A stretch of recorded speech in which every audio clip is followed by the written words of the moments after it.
Diane Sands. I'm the Development Director of the museum, and it's my honor to introduce my dear friend Ellen Leahy, who most of you already know, and know that she is the Director of the Missoula City County Health Department. She's also, in my view, a very fine historian, and we have done a number of programs over the years together, and she has a historian's mind and curiosity for topics that have to do primarily with public health research, which is an absolutely fascinating field in my view. And we were recently presenting at a conference in Bozeman for the University for the WAMI students, and she was talking about early public health history, which was absolutely fascinating, believe it or not. And today she's here to talk to us some about Missoula and the 1918 flu epidemic. And if you haven't had a chance, if you all had a chance to see the exhibit in here, it's open, so hopefully you'll get a chance before you leave. And I think one of the reasons I think this is so important for Ellen to be here is not only was she one of the major contributors to the content of this, because she knows what happened in Missoula in 1918, but as the director of the health department, she also has responsibility for planning for the next pandemic, or hopefully not pandemic. True. So, True. For us who like to believe that history is not a useless preoccupation, but in fact has practical implications, I think this is a very good example where we learn the lessons of the past of what happened in order to be able to take care of things perhaps a little bit better today. So with that, I will give you Ellen Leahy. Thanks. Thank you for inviting me, and a special thanks to all of you that came, because I would walk around telling the story to myself from time to time. So to have someone come out on a beautiful night like this, to come out here and sit inside, I really, really appreciate your doing that, and I hope you'll find it worth it. Because I'm being taped, I will probably watch some of the stories that I tell, but it's been a long day, you never know. So thank you, Diane, Bob, members of the Historical Museum, for even featuring the topic and as well as this talk. I titled the talk, "The Hour of Proof," and that's in quotes, of course, and I took that from the chronicles of the Sisters of Providence. We were talking about the Sisters of Providence, who started and still provide for all of us through St. Patrick's Hospital here in the Missoula Valley, in the area. And their chronicles, you may know, are recorded in French, and they've been more recently translated by Marianne Farr. So you're able to go in yourself and read some of them online. The chronicles for the flu, there's really only a couple of entries, and when you hear the story about how busy everyone was, I think you'll understand why that's the case. But buried in one of the paragraphs, as the sister is trying to describe how very difficult this situation is, she goes, we are at our hour of proof. So that's how I came to call it that. I do believe that this can be instructive to understand what happened here. There's still people trying to mine the information about what happened. And because pandemics are naturally occurring disasters, really, emergencies, events, incidents, depending on their scale, they are naturally occurring. So it's not, we talk a lot today about bioterrorism and those types of things, but this happened without any effort on anyone's part to make this happen. When the situation lines up just right or just wrong, you'll have a pandemic. This one is much more memorable, though, because there's not been any pandemic of this scale and this scope in the history that we know. Okay, it's just huge. That said, there have been many pandemics, and there will be another one. So what I'm saying today has to do with how this one unfolded and why it's so memorable, but it is in no way predictive of what the next one would be like. We really aren't standing here saying, I'm not CNN going, watch out, here it comes, it's bird flu. But it is instructive to understand why this one occurred the way that it did, what lessons are instructive, if not exactly predictive. And so I want to be real careful with the distinction between being instructive and being predictive. This is called the Spanish flu. However, at the time, it wasn't called the Spanish flu yet, and it brings to mind what's in a name, because it was also called the Flanders fever, which had to do with Flanders Field and all the deaths. It probably arose out of Haskell, Kansas. The best that medical historians can determine is that it came out of Fort Funston in Kansas. And so interestingly, it's called the Spanish flu. Well, the reason for that is that Spain was the only country that freely printed what was going on with the flu and how it was affecting the war. And it's because of their neutrality. So as they started talking about it, Spanish flu was labeled for Spain, which is another reason people maybe don't want to talk about it, because somehow it gets associated with you, and it was an ugly thing. But that's really how the name Spanish flu came about. It really didn't have anything special to do with Spain at all. You've also heard there's bird flu, there's normal flu, there's pandemic flu. There's some important distinctions here. Bird flu occurs in birds. That's where it belongs. It's avian flu. But flu can then mutate from birds into pigs and eventually, normally and naturally, mutates to where it infects and makes humans sick. So many of our flus are traced back to avian origins. This one, just 2 years ago, the 1918 flu, is when it was discovered by scientists today that in fact this was an influenza that originated in birds. And what was extremely unusual about it is it had, of 8 different markers, 6 of them are still avian. So it really jumped. It really jumped from birds to humans. And in fact, the many, many strains of flu that we still have circulating the globe today are mutations of this particular virus.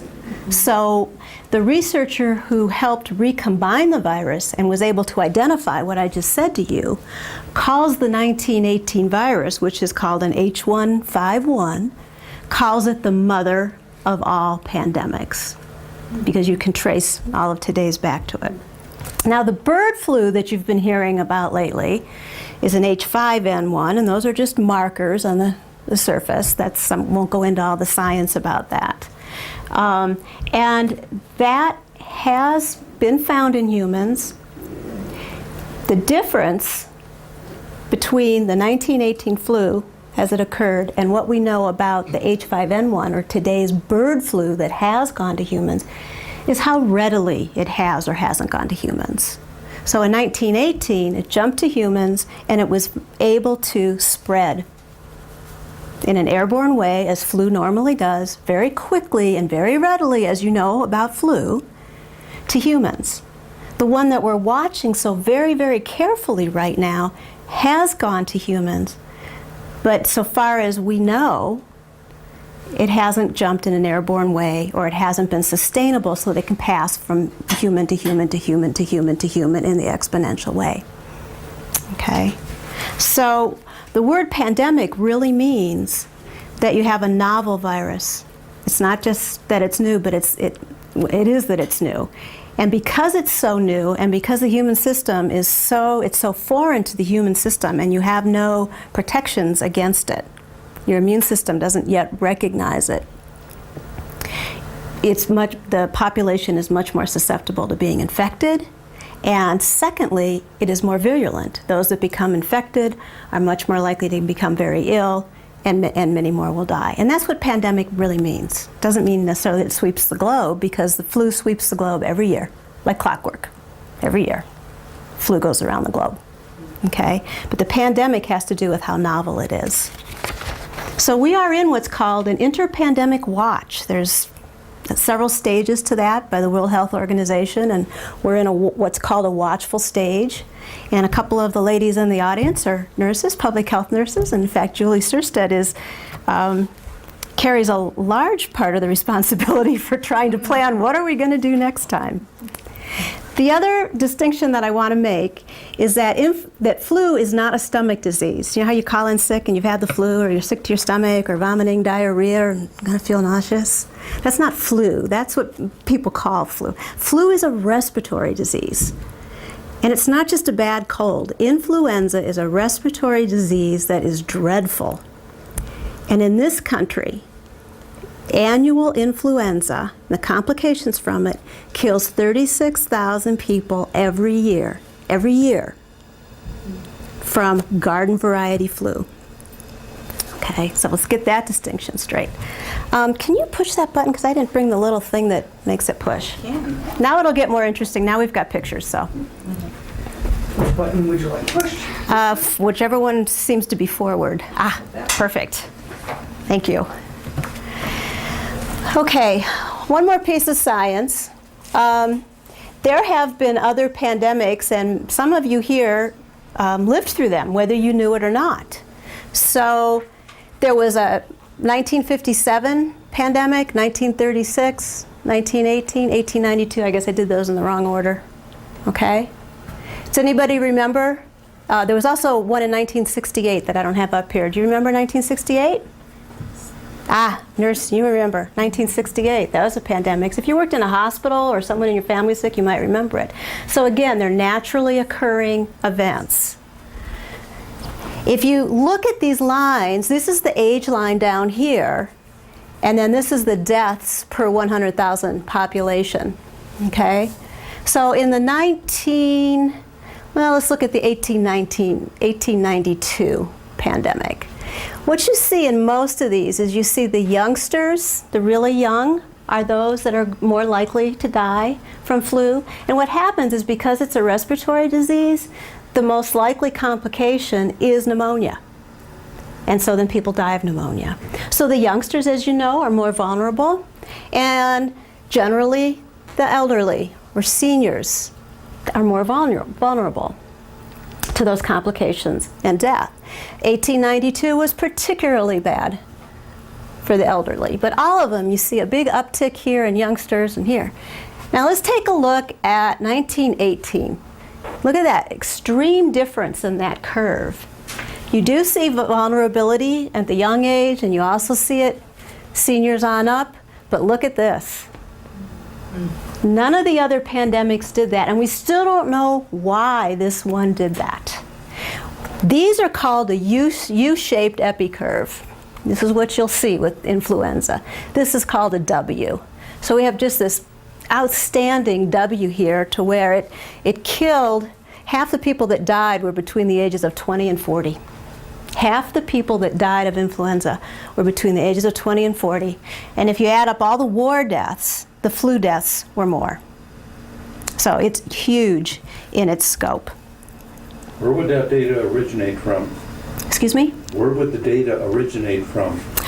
Mortality statistics of the day and age. I know, but would you go to the cemetery or the death? Oh, you usually just go to the, you've really got to look at the pretty well-established communities, and they have health officers' books, and I'll show you what ours looked like here in Missoula. And you also generally would have then a reporting of deaths that would go to the state health department or the state board every year. So you can go back through those. And so you take the population, you take the number of cases, and then you look at the number of deaths. My wife and I have seen the tombstones for children out at the city cemetery. Yeah. Marked 1918. Yeah, there's 1918. Yeah, and you'll see why. You have death certificates too. Ellen, was there any correlation with military with that? Yeah. Yes. Yeah. I mean, and we'll see that. I mean, that of course is the military, the enlisted age group, and the people serving in the war. They'd all be tired, compacted. That's why we track that now. The country tracks it. And the statistics that I give you have some limitations, because one of the things you're going to see is cities couldn't even count the deaths. They certainly couldn't count the cases. There's definitely underreporting when we'll get a good gander at this here. So even though we actually had a higher case rate, meaning more children became ill than amongst the other group, we had a higher death rate. So the flu was more dangerous for the 20 to 4-year-olds than it was for the children. And that was new too. And we're looking back on this, so people going through this couldn't see this. They could not see what we're looking at now. It's extremely difficult. Next one, please. This is a picture of, I'm sorry the color didn't turn out here. This is a picture of life expectancies from 1900 to 1960 in the U.S. And you probably all know that in the last 100 years we've gained on average 30 years of life expectancy, largely through a lot of improved quality of living, public health, immunizations, clean water, on and on. This is 1918. Look what it did. Wow. Look at the scale of that. That's 1918. I mean, to me, it's just stunning. I want to quote from the preeminent historian on the 1918 flu, Alfred Crosby, who I believe has the absolutely best book. I know there's a more recent book out written by a physician, which is really interesting, but Alfred Crosby was working on this when nobody was paying attention yet, many decades ago. And he said that nothing else killed more. No infection, no war, no famine has ever killed so many in as short a period. Yes, we had the plague and it wiped out probably 1/3 of the Earth's population, but it did it over years and years. This did it in 6 months. Next one, please. So this is Montana. The counties, there were quite a few less counties then. Missoula was geographically larger. You can notice Missoula there. It goes all the way up, past where Lake County is now. You can see Butte-Silver-Bow. So the color here is the density of population. So you can see Butte-Silver-Bow has the highest population. This is actually 1920. We had a little more than 500,000 people in the state of Montana when this hit. We had just had an exodus related to homesteading. In the 6 months that the flu was in Montana, so that's September through March, or September through end of February, maybe 7 months, it killed 1% of our population. I'm not saying 1% of the people that got sick died of it. I'm saying that of the 500,000 here, in that 6 months, 5,000 people died of this. That's what in public health we call excess deaths. And much more than you would see. Montana was the 4th worst hit in the country with its death rate per population for this flu. We don't know why that is, but it's been speculated, and the statistics, in part support that Montana was developing. So who lived here and who worked here? The 20 to 40-year-olds. So our population was a younger population. So would that 1% count men in the military who died overseas, or only the people who physically Only died? here. The military kept their own statistics. Yeah. Who were the other three ahead of us? I can't remember right now, but I think Pennsylvania was first because, of course, Philadelphia had a flu story unlike anybody else's, and we'll touch on that. But Pennsylvania was first, we were 4th, and I can't remember the two in the middle.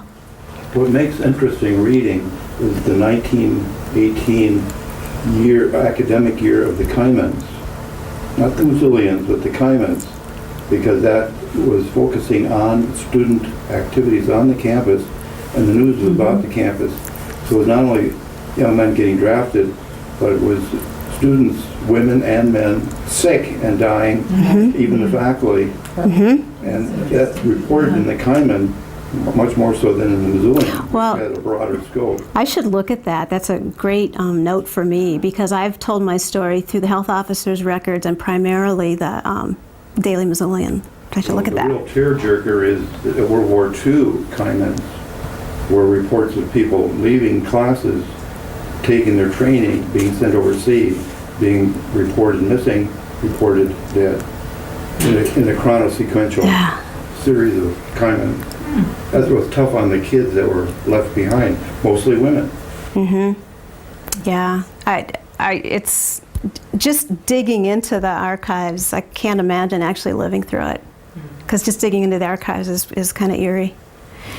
So looking at this death rate, let's say if you go through the Daily Missoulian through this period of time, what you'll see, and I'm simplifying here, but because we had such a death rate during this 6-month period, if you would see 6 obituaries in that day's Missoulian, you would see that 4 of those were flu. And that's what you see. You go through the Missoulian and you see 6 obituaries, so generally 4 out of every 6 were flu related. Now by the time it hit Missoula, we pretty much had plenty of warning. I mean, we knew Boston had already had a horrible time, Philadelphia, New York, the military encampments and bases, and it spilled over from them into the population. But you really could never, I don't think, truly be warned with what was coming. But by the time it hit Missoula, it had already appeared in Scobie, Choteau, Whitehall, and the newspaper said a week earlier that it was, quote, raging in Libby, Montana. So basically, we were surrounded from the north to the east to the southeast when it came into Missoula. Next one, please. And this is a 1922 picture of downtown Missoula looking from Waterworks Hill. And as you know, that was where people lived. That was a busy part of Missoula, very much a working man's town, as well as having the fort out here. It's real interesting to do some social math. The city of Missoula had 12,668 people. The county of Missoula, which was geographically larger, had roughly twice that many, 23,596. We had 4 hospitals, 1 dozen churches, 1 dozen schools, 1 dozen doctors, 2 dozen nurses, 2 dozen trade unions, and 4 dozen saloons. So the saloons outnumbered the nurses, the churches, the trade unions, and they will come into play here. Okay. This is where I park my car now when I don't take the bus. It is the old Smith Hotel across from the depot. And it was called the Working Man's Hotel. So it's right down the hill there from the picture you just looked at. And I think it gives you a really good idea of the young working population, great deal of movement, migration in and out. And of course, the trains, you notice the trains, and the trains were certainly a helpful vehicle for influenza. It's just as jets and airplanes would be today, and in fact are today. But like every other city or town, the influenza actually started in the military encampments and the forts, and among those troops. So the next one.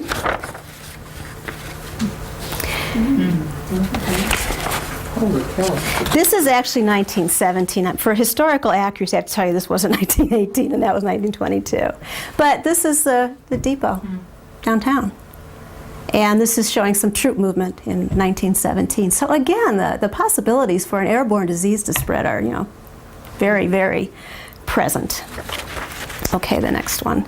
I also want to take a minute to look at the context of Missoula, not just how many churches and bars and the age group, but sort of the cultural context. And I think one of the really good books that you could read, if you haven't already, is Clem Works, Professor Works' book about sedition, but it really talks about the context and the culture of the, support the troops, support the war. And when you go through the newspaper and the other things of the time, you'll pick up on this. So at least once a week, there would be a full-page ad to support war bonds and the war effort. Now this is in a 4 to 8 page newspaper. So you'd have anywhere from 25% of your newspaper to, 1/8 of your newspaper with ads like this. The Army and the Navy will dig the Hun's grave, but we must furnish the spade. And of course, they're quoting Billy Sunday here, which is it's really fun to look back. This is October 2nd.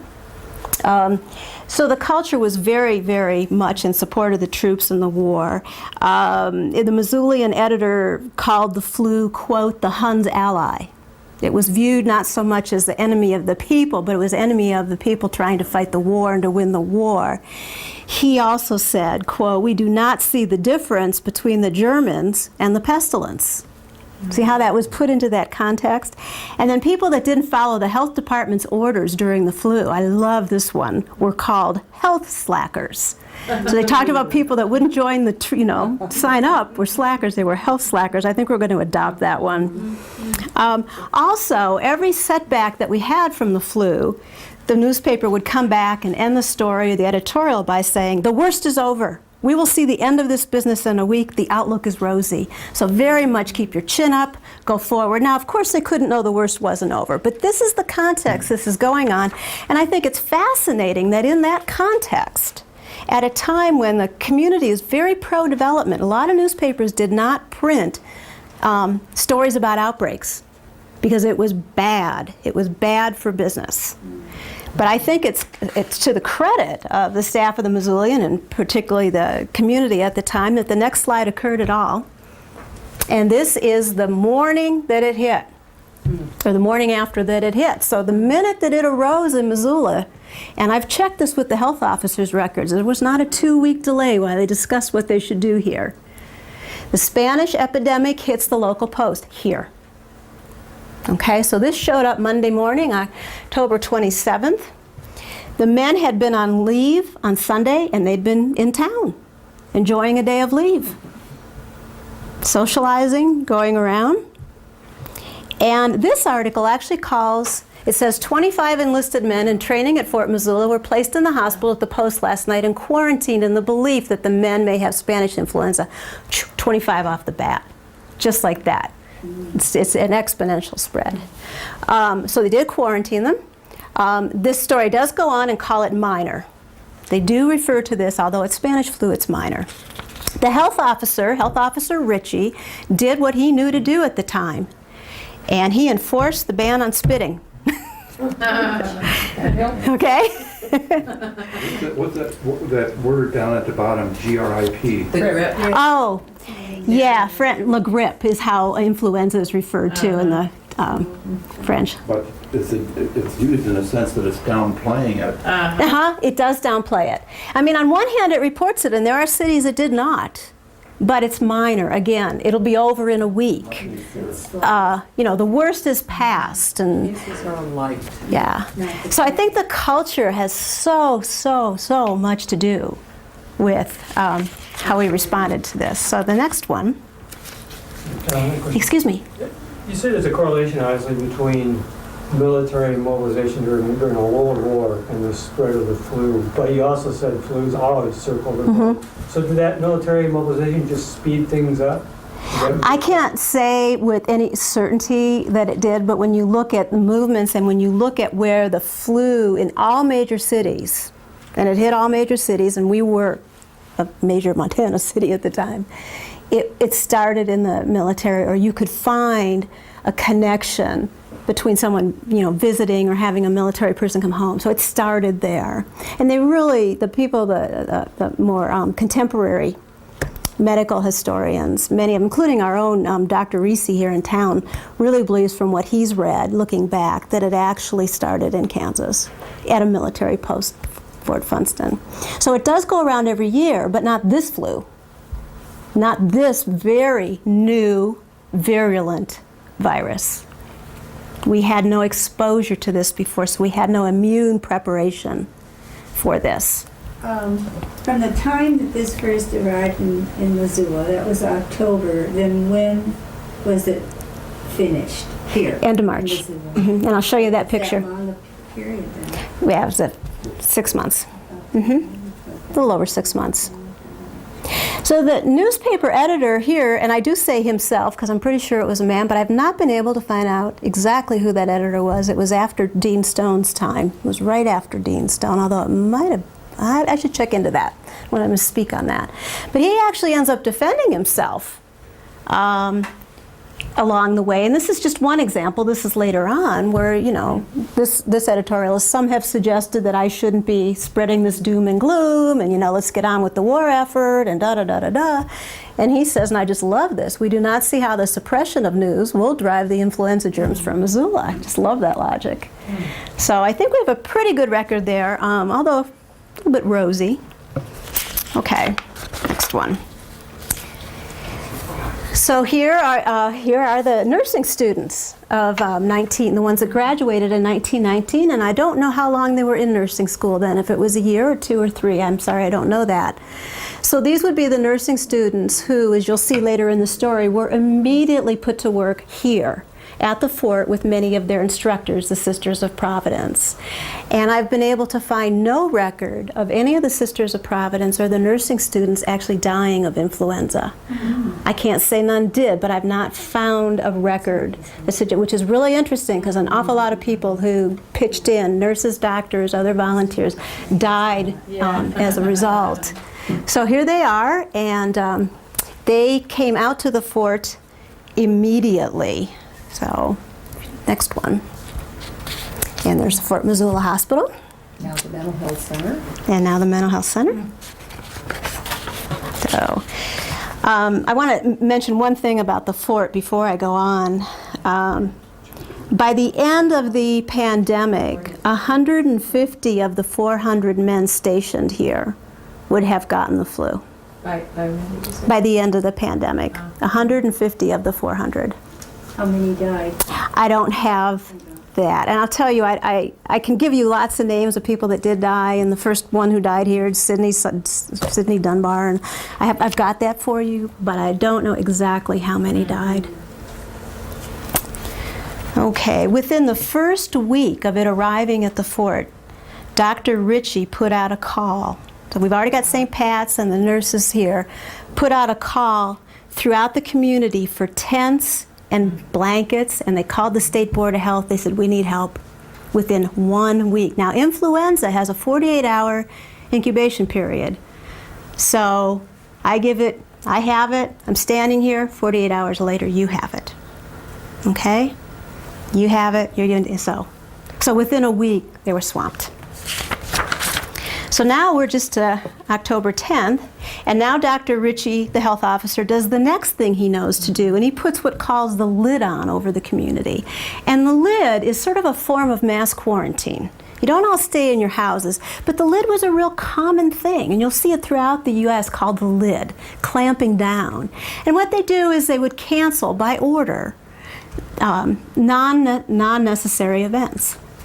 So they would close down movie theaters. They would close down dances. There was a little ice rink up where the Missoulian was in the winter. And they left that up. It was outdoors. All those types of things. They kept the bars open. And there's quite a history here, not as good as Butte's, but they kept the bars open. They even closed churches, which I think is real interesting when you think of the fear and the need and the care and whatnot that a church can provide. Churches only meeting once a week. Bars, being open all day long into the night, but churches were closed. So again, I think the culture has so much to do, as it does today, with our response. Does he do this under his broad powers as a public health? Yes, and the police powers of public health back then were quite a bit stronger than they are now. We've had, of course, I think the necessary advancement of civil rights, but we also don't have the epidemics in the way that they did then, and that was really all they could do. And it doesn't stop the spread, but it can slow it. It's still a very gutsy thing to do. Very gutsy. He did it, but he had a newspaper that was going to be out and say you need to do it, and flu is not a reportable disease. Of course, you couldn't miss it, but As a historical footnote, my wife and I met Dr. Ritchie. Did you? We purchased his home. Oh my God! I have to go see his home. You can touch my hand. I want to. I just. Oh. Depends on whether there's food Everything everything is connected. It is the best part of this is you can start to see the connection, and yeah. Well, this is of the 2 or 3 paragraphs that the sisters were able to record during this mayhem. This I found the most moving statement, so that's why I put this one. The epidemic expanded with crushing rapidity, striking left and right, death through consternation everywhere. So it's almost a tragically beautiful statement. I don't think you can really comprehend really what it looked like. I want to tell you how it felt to me just reading it. The next one, please. What I did is I went over to the health officers' journals, which are kept in the U of M archives. And this is a copy of a page, it's a big log book. And what you see here, I want to be careful with your microphone. What you see here is this page here actually starts on August 29th, okay? And we have someone with scarlet fever, and we have someone with pulmonary tuberculosis, and we have some typhoid fever, and then we think chickenpox, no scratch that, smallpox. You know, we've got that, so that starts in August, and here we have October 8th, 1918. And after that, it is page after page after page after page of Spanish influenza. Baby, yeah. There are pages where they quit doing dittos and they drew lines down the page. And then they'd come back and they would write, Dr. So-and-so has a late report of 30 cases. No names, 30 cases. And that's right. So I had been reading about this because I have this morbid curiosity, you know, really for a couple of decades working in public health, and I thought I got it. And I turned this and just gasped. I had to go up and tell the archivist, look at this, look at this. I suppose that happens to her all the time. This book goes on to say if a person recovered or died, it's not in here at all. I mean, they didn't have the names in many cases. So, no. No. Is So- there a repetition of family names, though? What they do is they'll say usually the husband's name, if he got it, then the mother, and then child 1, child 2, child 3, and the ages. Or baby, infant. Is as good as it got. So our first civilian case that's recorded is Marjorie Hogue. She was a parishioner at Holy Spirit, young girl. Turn that, if you want to do it again, you can see. See that? Epidemic influenza. I forget how many pages, like 48 pages or something like that. Now, these are the recorded cases, and if you take the number that you find in this book and you add them all up against Missoula's population, this is the city record, okay? So there's a little about 12,500 in the city. Some are recorded in this book because they were moved into the city for care, or to the hospital, or to a home, so there's not a real good boundary line there. But if you take the city population and you take the numbers that are recorded here, you'll see that we had a 20% infection rate. So I know there was underreporting, because the best medical historians have been able to find out is the infection rate, those that got sick out of the entire population, was at least 25%, and in some places in the low 30s. So this is underreported by a good 10%. Or 10 points, excuse me. So by the second week, so this happened on October 7th, October 8th. Now we're in week 2. We had 500 cases. 436 of those were reported in week 2. We couldn't handle that today very well. I mean, we're gearing up to try it, but I mean, that is huge. And so this is back in 1918 in Missoula. Okay. Would they have the St. Pat's existed then, right? The hospital? Yes, that St. Pat's. Okay, so did they have enough beds for this sudden? No, and we'll get into that. They, the school, I haven't given this talk in a while, so I'm losing the names. I reviewed it last night, but I'll get to it. There was a girls' school over in that area, and they closed that down, and they used that, and they also took those girls in that high school, and they were required to assist. That was all part of the effort. Northern Pacific Hospital, which was a subscription hospital, turned itself over to flu cases for people that weren't a member. Now this is, again, where the culture comes in. This is actually a picture of the Palace Hotel in the 1920s. But again, we kept the bars open, okay? But the health officer issued this order, in quotes. The bars are open, but the gentleman must keep on the move. So get your drink if it's necessary, as it is, and then get out of there. Because if you hang around, you're going to spread the flu. So the order went to keep on the move. That was the official order.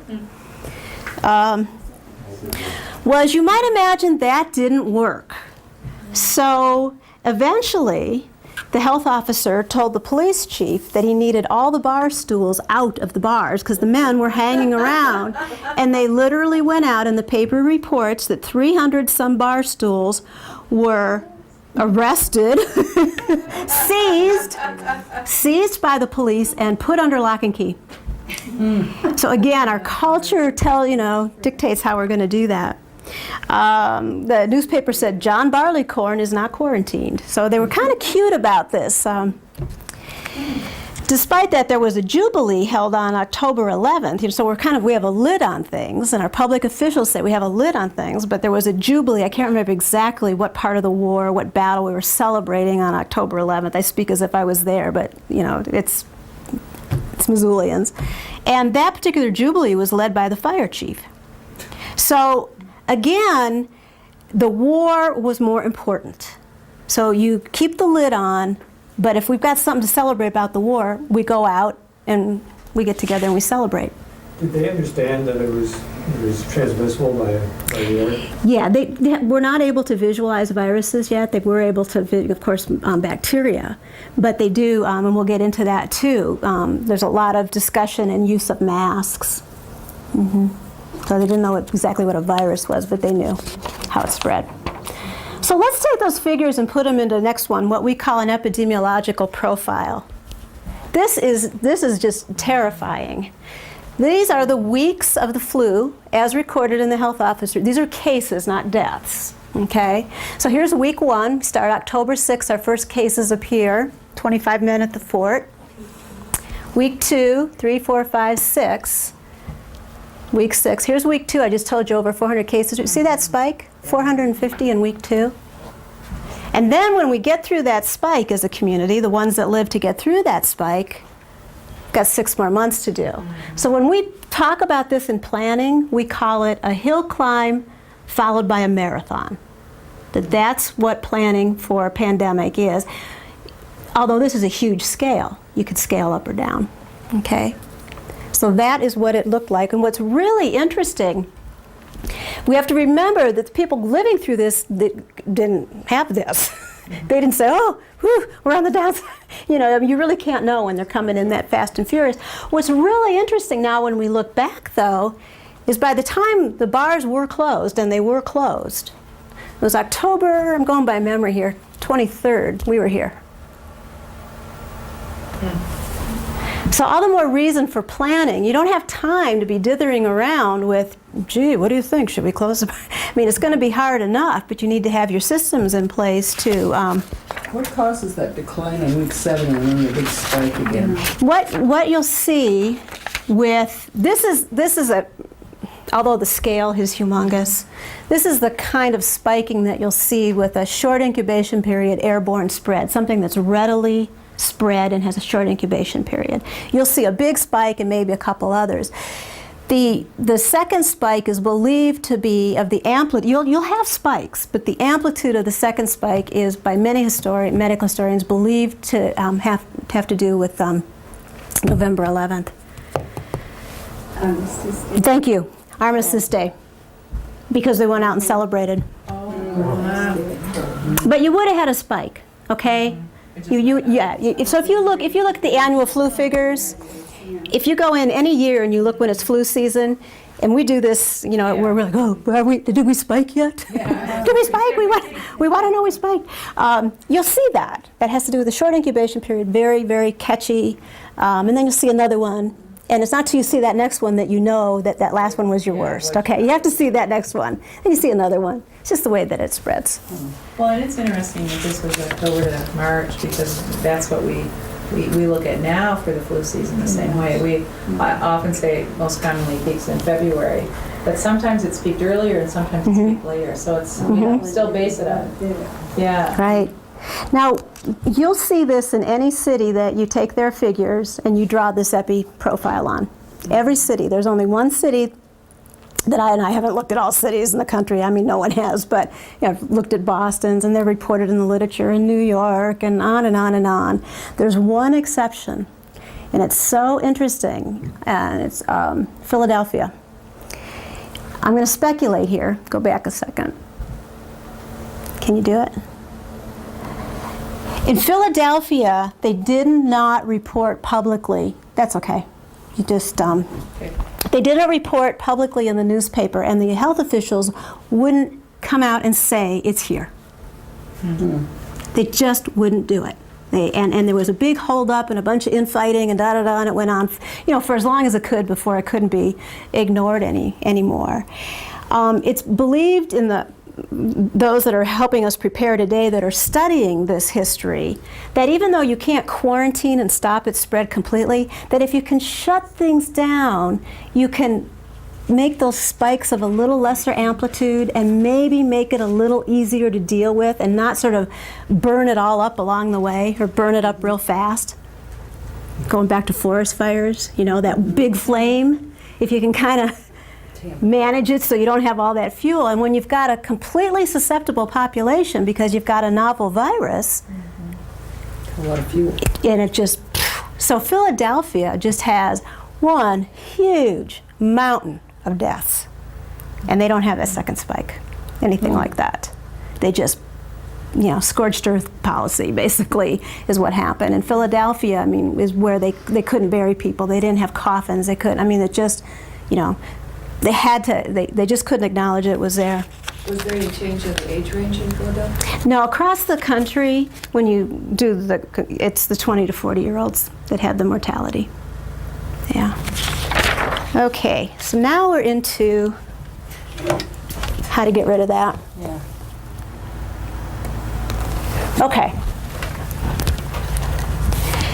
Here we start in the second week now of cases, we start to see our local deaths. And the first death is a Fort person, G.F. Bonowitz, and October 13th. Cemetery, Bob? You know? Not sure. I was out there the other day looking for some names, but you know, the child's graves don't have names on them. And this is a child? No, well, the next one's a child. Elsie Van Arsen, 3 years old from Alberton, apparently came into Missoula for treatment and died here on the 14th. Interesting then, I put them in color because you can see then her mother died the next day. And so now you see Anthony Hoffman and Mrs. Anthony Hoffman in purple.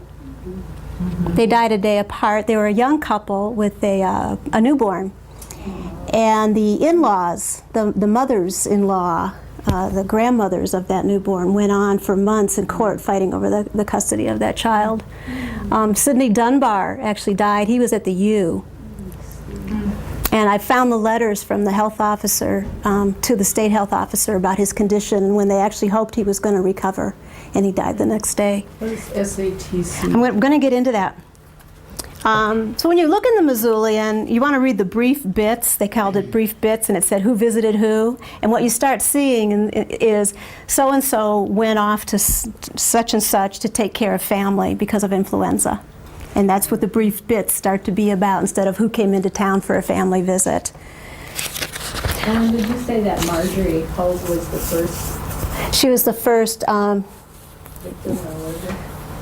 Case? she was the first case, yeah, and she didn't die till the 17th, so she actually died late. What's interesting, the ones that, the 20 to 40-year-olds tended to die pretty quickly because whatever was going on in their systems, which I won't get into, there's all sorts of interesting investigation into that. It took them really quickly. They didn't necessarily die of the pneumonia, the usual pneumonia complication. They sometimes died within 24 hours. So the youngers and the olders, you sometimes will still see a little bit of lingering, but I can't say statistically that was true in Missoula. I want to pass out, I just put together the deaths of the first 3 months. And you will recognize a lot of names here. And this is just from the obituaries. We don't have a good death. We don't have a list of all the deaths in an official manner, as I discussed. But these are all, and that's just 3 months, which was the worst 3 months. The next, and so everything's exponential from here on out. So the next slide, this goes back to your question about La Grippe. Another sign of the times, the War Department went through the Red Cross, and they basically ordered women, you know, when the War Department said you had to go help, you did. I mean, you may have done it out of your own civic duty, but, you know, the War Department could... It says as ordered. Yes, it does. It does. And, yeah, and I don't know that people needed to be ordered, but, you know, but they were ordered. And up on top, we see Northern Pacific Hospital, the St. Pat's. They closed St. Joe's School, and they used the sisters from there and Sacred Heart Academy. That's the one I couldn't think of. Those sisters who were teachers, and they were not Sisters of Providence at Sacred Heart. I can't recall right now who they are. And then their older students were all put to work taking care of flu patients. And then Northern Pacific, its doors were really only open to Northern Pacific's families, but they opened their doors to anybody that needed hospital care. There were 2 other hospitals at the time, Thornton, 3rd and Orange, and Parker's Hospital on Main Street. Next one. And then to get your Sunday sermon, you read it in the paper on Sunday, because you couldn't go to church. And it was called Your Pastor Speaks to You Here. And one of the first ones I read was written by Norm McLean's father, Pastor McLean. Presbyterian. The other things that went on, they eventually did open these churches 3 months or so on. But they had another interesting order. You were not allowed to have a sing. I don't know if a sing is a familiar thing in your church if you go to a church, but a sing was, you go to church and you really sing. You know, you get together and you have your sing and you really, yeah. And they were worried, yes, you can gather for church now, but sings would actually cause more spread. And so the health officer said, you may have church, but you may not have sings. They started having churches outdoors, did things like that. In order to try to cut down on spread at funerals were not allowed to be, as the epidemic went on, you were not allowed to advertise the time of the funeral. So nobody... Because they didn't, you know, so only immediate, so people wouldn't show up. And those are the kind of things. At one point, the Missoulian declared that there was a flower famine, that there were no flowers to be had anymore. They'd all been used. Then there's a great letter to I love letters to the editor. I just love letters to the editor. And this one was from Citizen Floyd Bushnell, and he said, this is when the bars were still open. He said, quote, on Saturday evenings and Sundays, the saloon attendance far outnumbers that of the churches. So he was questioning why they were closed. The other thing you'll see in the paper, and would be the next one, are a lot of patent medicines. This is right after the Food and Drug Act of 1907. You still had a lot of patent medicines out there. The only requirement then, after the Food and Drug Act, there wasn't a requirement that medicine worked. The Food and Drug Act initially only required that you didn't put something deadly or poisonous in the medicine. So a lot of patent medicines, a great deal of continued focus on not being constipated, malted milk for children. They had a special oil spray called Hyamil oil spray. I haven't investigated this very, very closely, that actually would coat the throat, and that was to cut down on the contagion as well as and things that thicken the blood. One letter to the editor, and still believed in burning sulfur for driving out the plague, castigated the health officials for, in fact, not burning sulfur. So. Then there was a vaccine, or several vaccines made available. This is the Masonic Temple, and this was where the health officer had his office. Dr. Ritchie had his office on the main floor of that at the time. And vaccine was made available. The State Board of Health didn't really know what to do about the vaccine, but they did decide, quote, it won't do any harm and it might do some good. So they made it available. It was designed not to stop you from getting the flu. It was designed to try to cut down on the complications of pneumonia. And you had to get 3 doses. Back then, the doctors that took care of those that were quarantined or those that didn't have physicians or money were paid for out of the county poor fund, which still exists today. And so the doctors that really were hit harder than all the other doctors in dealing with this were the county physicians. And in this case, or the city physician, so both Dr. Ritchie and then Dr. Flynn was one of the Flynn boys, was one of the county physicians at the time.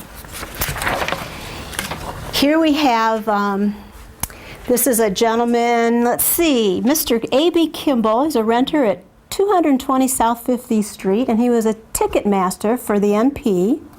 And he's got a picture of him here wearing his mask, proclaiming that if you wear your mask, it's patriotic, because if we don't fight the flu, we can't win the war. So you get all that's connected there. In this community, the only requirements for mask wearing, every community did it differently, and we probably would today because the guidance is still not clear. The only requirement in Missoula was that messenger boys and delivery boys were required to wear masks. Everybody else were advised, and you could learn in your newspaper how to make one. Well, lo and behold, next one, we're only 3 weeks into this horrendous flu epidemic, and scarlet fever breaks out at the university. And of course, there's no antibiotics to treat scarlet fever, which is caused by strep, and so it can be extremely dangerous, in fact, deadly. So now they're dealing with this at the university. At the time that this broke out, we had 600 cases of influenza in the city, 600 cases.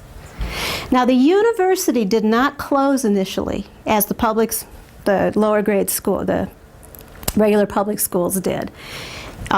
They weren't going to close right away, and then when they did decide to close, they issued their statements saying that they were closing in order to be preventative, that they weren't already struck with the flu, but they wanted to be preventative. And I've read a lot of the correspondence there, and it's real interesting. However, they did close, those that could go left, and when they reopened again a year later, they really only had half of the enrollment of where they were at the time. Well, here's a really interesting development, the next slide, that ties into the fort and the university and is a very, very important Missoula story. You asked about the SATC. The SATC is a Student Army Training Corps, and it's the predecessor of the ROTC. The SATC was created and mobilized October 1st, 1918. So first of their existence. There were SATs soldiers here, stationed here, I don't know how many, right at the fort, and there were 100 or so stationed at the university. And we had influenza in both of those encampments. So these young men were mobilized for the first time October 1st. By October 7th and 8th in this community, they have influenza in great numbers, and some have already died. Their entire mobilization, they were demobilized in December. Their entire mobilization was to endure this influenza, and in this campus, scarlet fever. So there they are on the Oval, the SATC, at least those. The Oval at that time, those tents are actually their barracks. They started their barracks and completed their barracks during the first 3 months of the influenza epidemic, but they lived in those tents when they were first mobilized, just north of Main Hall there. And they immediately needed a hospital, so they used the old gym. That old gym no longer is standing. Mm-hmm. Within a month, they built 2 barracks and a hospital. Going into winter, they should. And then they were quarantined in their tents. Now, quarantine is really, it's not when you're ill, that's isolation. So they were quarantined in their tents. So the ones that were actually ill with flu or scarlet fever were removed to the old gym. Okay, so Sidney Dunbar, for example, was one of those. Okay, next one. This is one of the barracks that they built. I don't know how they did this while all this was going on. This is all happening October, November, December, all of this. Next one is the next barracks. Neither one of these exists anymore. Oh, I missed one. That's okay. Now here, you've probably recognized this. This is Memorial Row on campus. So it's behind where the new journalism building is, between there and the M, or Mount Sentinel. And these trees were planted in Memorial to flu victims as well as World War I casualties. And so there are nameplates below these, and Sydney's Dunbar's is one of those. Really? Next one. Right there. A number of nurses and volunteers died. If you show the next one, there's a picture of Mrs. Yoder's nameplate, if you can get it to go one more. And she volunteered on campus. She came over from, I think, Red Lodge. She was there 2 days at the U of M when she got it and died. So what? Trees lined a regular city street called John Street. There's a what? The trees are actually on the edges. Oh, it was a street? People were using it as a... That's interesting. The oval. I got to talk with you after this because you got a lot of good stuff.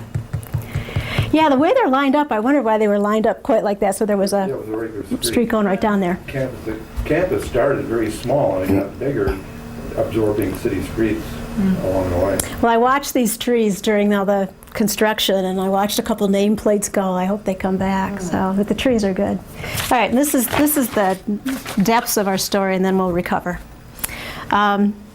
Dr. Ritchie began to see the need for what we're trying to plan for now, is that you take your most skilled folks and you put them in charge of people that can carry out the instructions of those, and you don't have, only registered nurses and only LPNs giving care. So what he did is he put the word out in the community as he needed caretakers. And actually Julie Surstead here is in charge of figuring out how we might do that. Caretakers that would actually go into the home. I said, you can't get all these people in the hospital, it's not possible. And the resources that you need, beds and water and bathrooms, are in the home. You can't recreate those. So the idea is home care. And they, of course, stumbled on that idea pretty early. And he said, we need to preserve the nurses for the more critical cases. And we need others of you to come, join our force, and take care in the home. Save the nurses for critical cases. Now think of the flu. Whole families got it at once, right? Doesn't the whole family go down at once? Isn't that awful? You think, man, 1 week you could get a break, but no, mom goes down, everybody goes down at the same time. Well, that happened here too. And these two pictures are two homes side by side. One's got a historical marker. These were Northern Pacific rental homes. So they're over on the north side on, people that know me know that I lose my proper nouns. It's the first thing to go. It'll come to me and I'll let you know. But it's a street that runs north-south on the north side. It's not much of a through street. And in that family, on October 22nd, Mrs. Josephine Jones, age 19, died in one of these two houses. They either had the addresses wrong or they rented two houses side to side. I went through the city record, and previous years they had rented two other houses side to side. So hard to know. So the daughter, age 19, died on October 22nd. On October 23rd, her mother, Mrs. McClellan, age 57, died. On October 26th, her other daughter, the first girl's sister, age 26, Mrs. Vincent, died, age 24. On October 27th, their other sister, Mrs. Charles Kylo, died. So that's 4. They couldn't bury. The family could not get themselves buried. 4 died. Then when the brother came over from Spokane as a result of all this, he got the flu and died. So 5 members of this family died that I know of influenza, left 7 young children behind. And here's their gravestones, a picture from Kurt Wilson. St. Mary's Cemetery. Next page. Well then, everything got better. And we had November 11th, Armistice Day. And this is the Missoula, and the war ended. And the whole country was out parading and, of course, relieved. And if we go back to our epi curve, which we'll go back to in a minute, we were way on the downside for flu cases now, right? We are at the very bottom of that first big spike. So they really, really, really believed it was over. Thank God for that. And so there were a lot of victory parties and parades and so on and so forth. And the quote I lifted there from the paper is, the entire state seems to have more or less disregarded during the peace celebrations all the bans on congregation. Well, of course. It's all over. Can't be faulted for that. So these are the kind of ads, next page, we had in the newspapers. Get your clothes in now, get them to the cleaners, get them disinfected.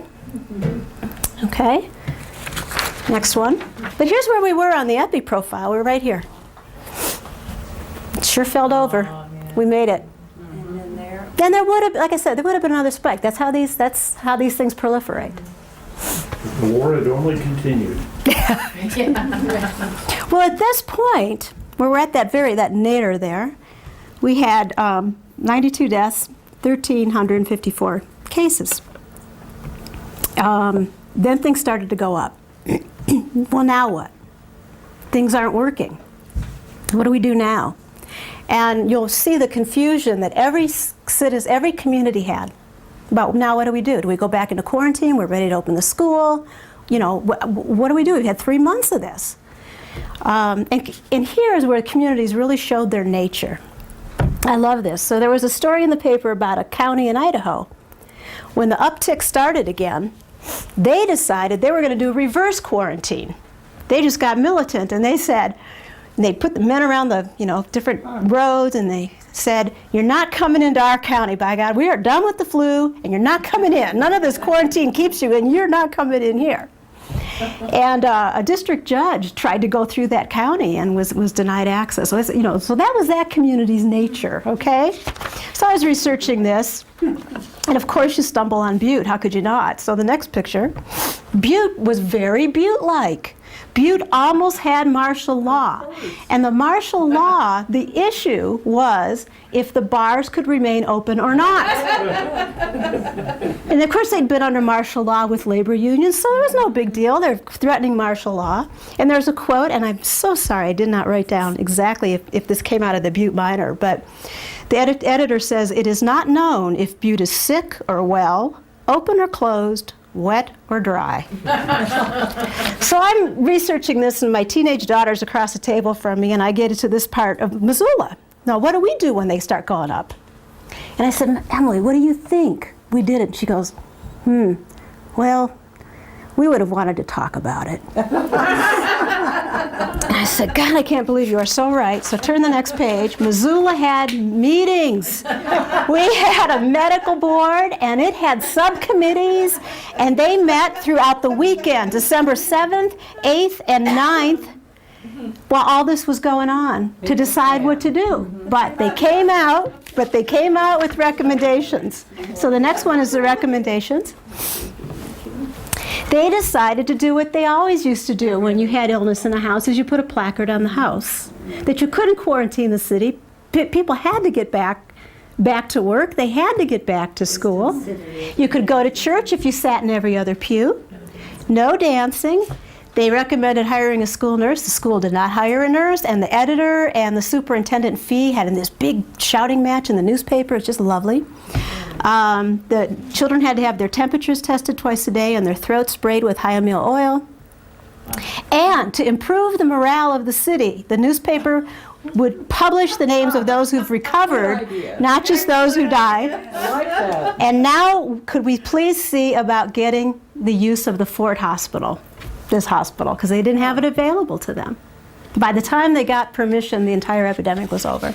And they did distancing, which is They did social distancing. Yeah.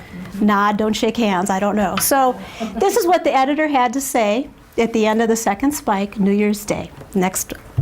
It was a wonderful year, perhaps the most wonderful in all the world's history. Why? Because the war. That was the context. And what I've put down here is 173 recorded deaths by January 1st, 1919, 28 cases in Missoula. So the context is everything. So that's the end of my story. I did not go through all of the papers and for the next 3 months, as you saw in the epidemic profile, it peters out. But I will tell you that scarlet fever either never left or came back to the university. And by the middle of March, the cases of influenza and scarlet fever at the university were running neck and neck, and scarlet fever was beginning, like in a horse race, to overtake what the problems were. That's it. I can't thank you enough for coming. I love telling the story, so tell it to anyone.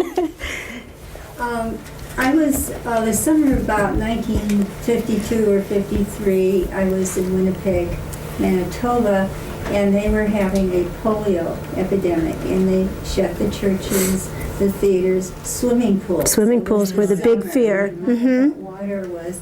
Now, it'd be interesting, and maybe you have done that, it was never termed a pandemic, but I think these epidemics of polio popped up in different towns and cities around the country and world. Would that have been a pandemic, or was it because it just kind of No, those are, hot spots? by the strict definition, pandemic really refers to the fact that the virus is novel, that the system hasn't seen it before. And the polio virus? It's still referred to as an epidemic. I'm not sure I can parse that out. I don't know how to answer that. But they did the same thing, isolation. Yeah. It was a really boring summer. Yeah, the swimming the swimming pools were a mother's nightmare. Oh, people were Yeah. And actually, one of our future speakers for Uncover Missoula, whose teaches over in the University in the History Department, has published a book on the history of swimming pools, and I'm sure he will be taking up this very topic. You had a question or comment in the back? Yeah, I think you had said that most strains of present-day flu come from this. The H1N1. Yeah.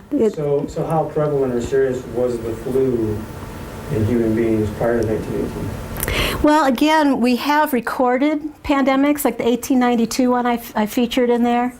There were probably others that were earlier and may not be recorded because they weren't diagnosed as such. The earlier you get into the 1800s, the less likely you have a public health system in place to even record these things. Does that make sense? Let alone, diagnose them correctly.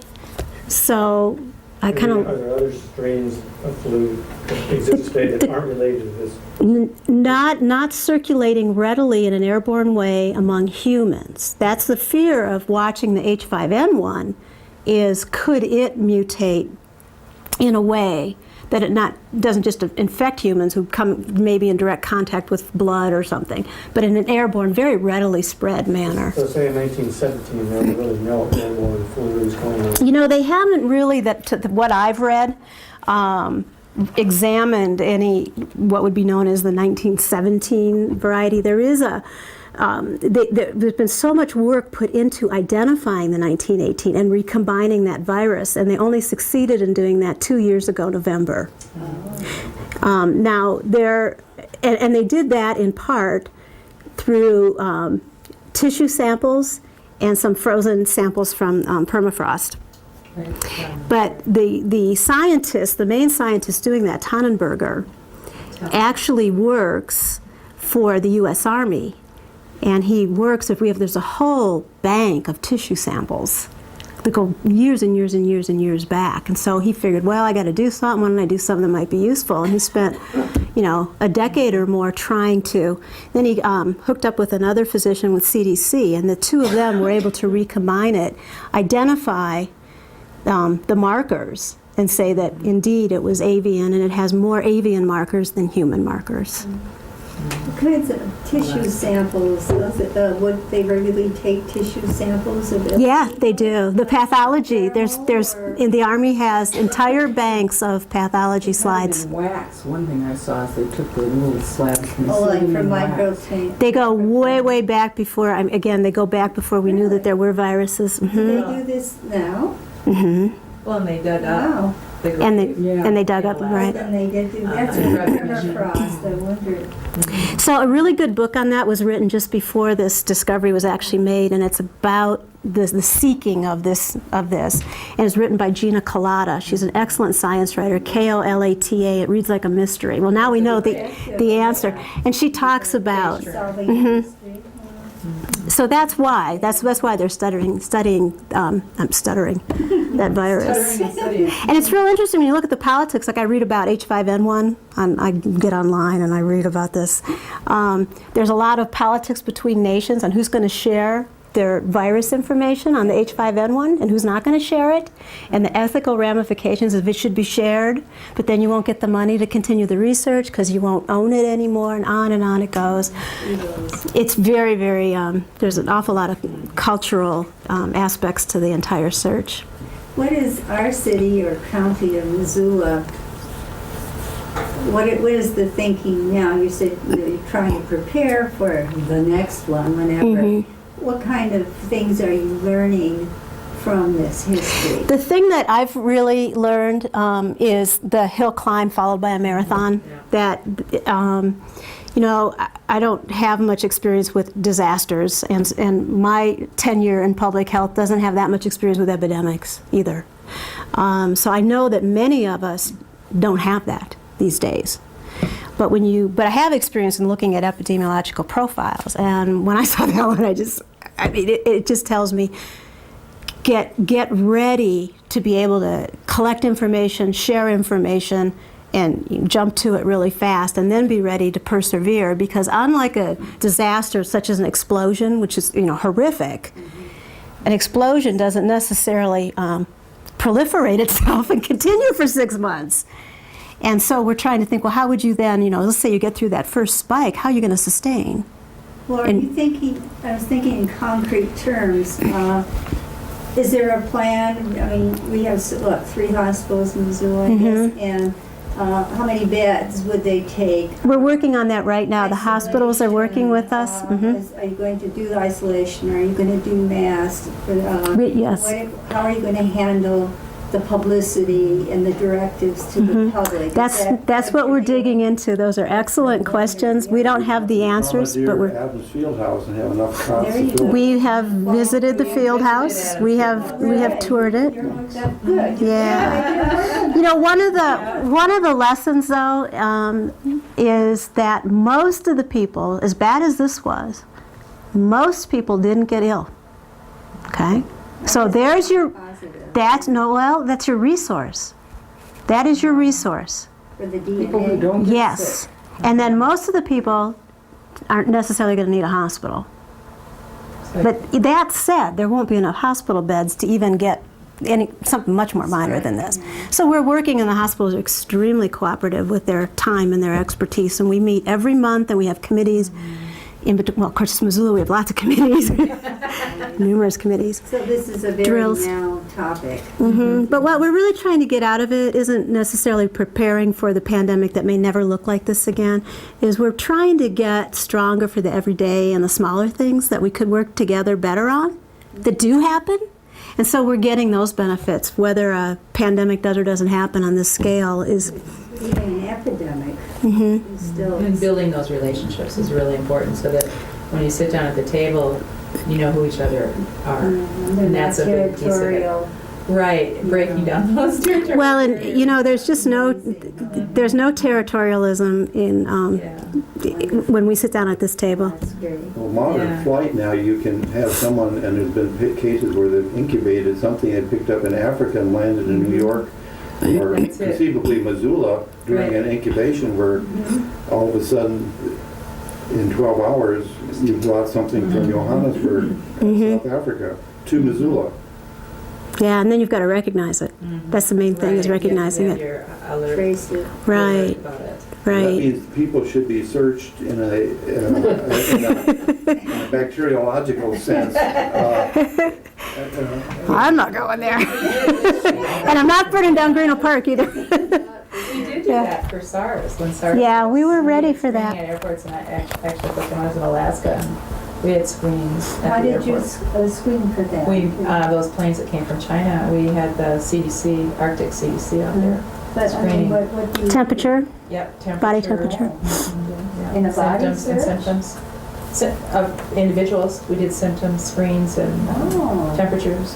Yeah. Well, that young They had fellow symptoms with and- the TB that they thought he was spreading, he didn't say that he was sick and the flu. Right, yeah, that was a perfect example. Snuck into the country. Yeah, and it was an example of how easy, like what we were talking about, coming from another country, the ease of transportation now is just puts a homing factor on it. Our daughter was returning from Turkey, and she was doing research over there, and she had a really bad cold. And they sent her to an airport doctor to check her over before she could board, which I thought was a good idea. Yeah, I don't. Well, anyhow, that the end of the story is the community, recovered from it. Not everyone recovered, and so when we look at that we tend to focus on the blue part of the chart, but the whole rest of that epi profile is not blue. So that's the resource. And we have to be prepared and we believe people will want to help, but they'll want to know how. And that's what we're going to try to be prepared for. Mary. Ellen, why did they ever make any connection with Kansas? Why they thought it started there? Yes.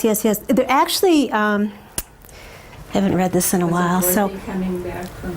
There was actually, what's really interesting is there's some epi links, but not necessarily viral, confirmed viral links now looking back, to a spring, a flu that arose in the spring of 1918.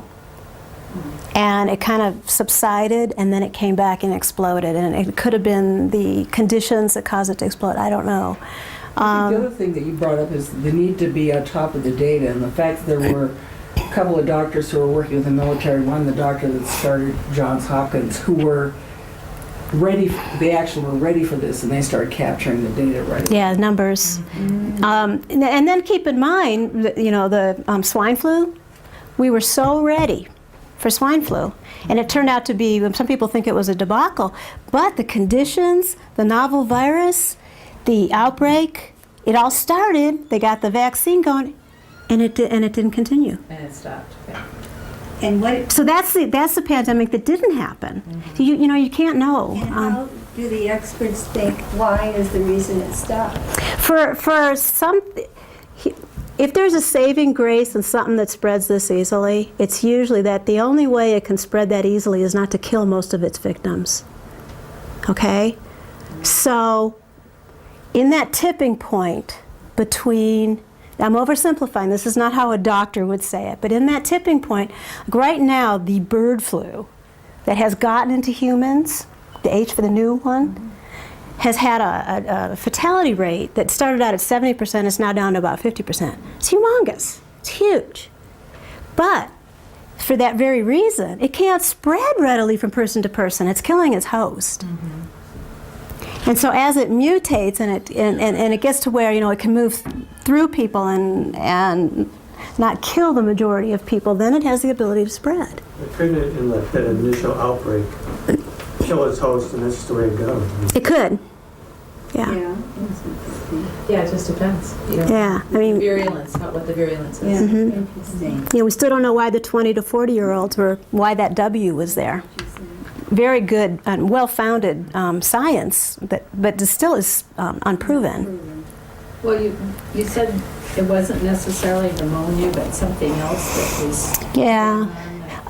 Their lungs, it wasn't a bacterial pneumonia necessarily. It happened so quickly and you'll see these accounts, particularly in the Army accounts, when you read Crosby's or even John Barry's newer book. It basically suffocated in their own fluids. Like Yeah, like a pulmonary edema or hemorrhagic. So, cytokines or, a really overdone immune response, over the top. I mean, they don't know, but they've not had a influenza of all these where that W has occurred. There's the lady behind you. Excuse me. In 1957, when that Hong Kong, as they called it, flu came, I got that quite badly. And I have never had a flu since then, nor have my children. Is there some kind of immunity? Well, you have some protection now because you're a survivor of that virus, and then viruses, even though they've mutated, that are similar to that. I mean, one of the things that's kind of morbid that we talk about is once you get immune survivors, then now you're cooking. Because now you can put people to work on the epidemic that have survived it and are immune. Does that make sense? But is that a common thing? I don't know. I can't speak about your children. I would be totally off track to try to do that. But it is expected that you would have some level of immunity to a virus real similar to that one. Because your system just recognizes it now. It's survived it. You've got. Well, we don't want to keep you here Yeah. all night, but to let you know that not the next one of these, but the one following it, we're going to have another discussion on this fascinating topic that we're all seem to be obsessed with. Morbid as it may be. It is obsessive. On July 10th, the man who was our museum researcher and putting together our exhibit, Alan Johnson, is going to be talking about his research on that. And if you haven't had a chance to go in and see the exhibit, either now or some other time, you should do it because it's pretty fascinating. So we'll be taking up another part of this particular historical look at the 1918 flu on July 10th. So we'd love to see you back for that. And for those of you who are interested in the flu, in the polio epidemic, that would be a very good question for Dr. Wiltsey on the August 26th program, because I'm sure he will talk. Okay, and I can't thank the museum and you and Ken enough. Thank you a lot. Glad you were here. Thank you.